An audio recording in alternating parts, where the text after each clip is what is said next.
오늘 하나님의 말씀은 사사기 21장 13절부터 25절 말씀입니다.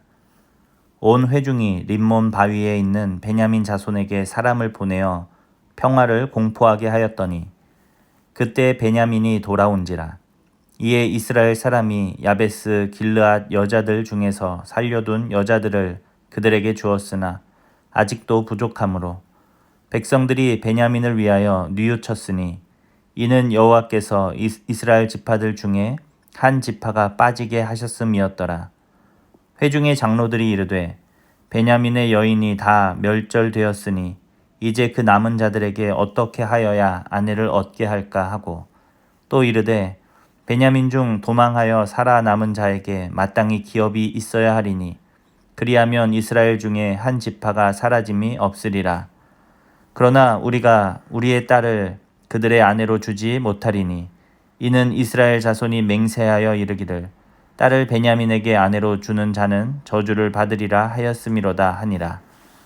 또 이르되 보라 베델 북쪽 르보나 남쪽 베델에서 세겜으로 올라가는 큰 길 동쪽 실로에 매년 여호와의 명절이 있도다 하고 베냐민 자손에게 명령하여 이르되 가서 포도원에 숨어 보다가 실로의 여자들이 춤을 추러 나오거든 너희는 포도원에서 나와서 실로의 딸 중에서 각각 하나를 붙들어 가지고 자기의 아내로 삼아 베냐민 땅으로 돌아가라. 만일 그의 아버지나 형제가 와서 우리에게 시비하면 우리가 그들에게 말하기를 청하건대 너희는 우리에게 은혜를 베풀어 그들을 우리에게 줄지니라.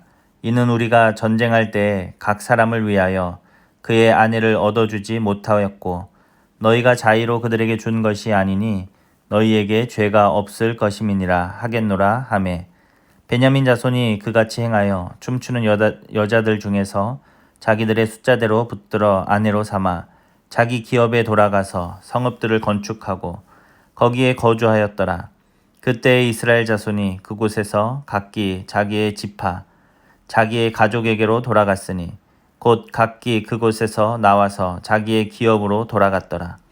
그때 이스라엘에 왕이 없으므로 사람이 각기 자기의 소견에 옳은 대로 행하였더라. 아멘. 오늘 하나님 말씀의 제목은 더 심한 장로들입니다.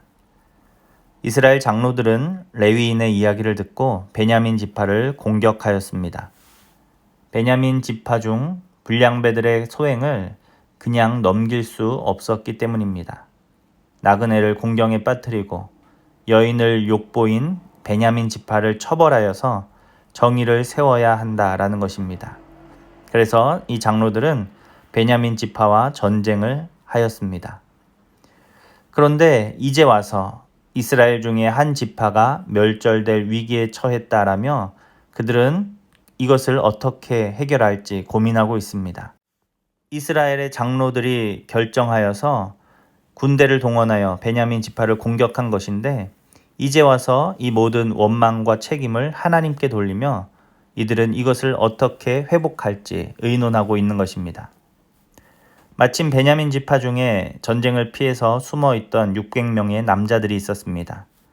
그래서 1차로 이스라엘의 장로들은 자신들의 모임에 함께하지 않은 야베스 길르앗 지역의 사람들을 죽이고 그곳의 처녀 400명을 잡아서 베냐민 지파에게 주었습니다.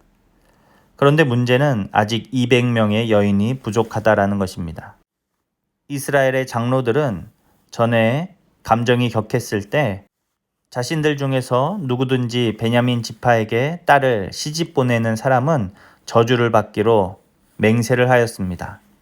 그래서 그 맹세 때문에 자신들의 딸은 시집 보낼 수 없으니 나머지 200명의 처녀를 더 구해야 한다라는 것입니다.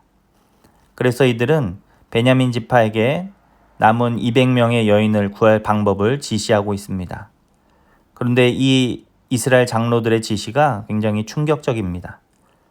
실로라는 지역에서 여호와의 명절에 잔치가 벌어지는데 그곳에서 춤추는 여인들을 강제로 사로잡아서 그들의 아내로 삼으라라는 것입니다.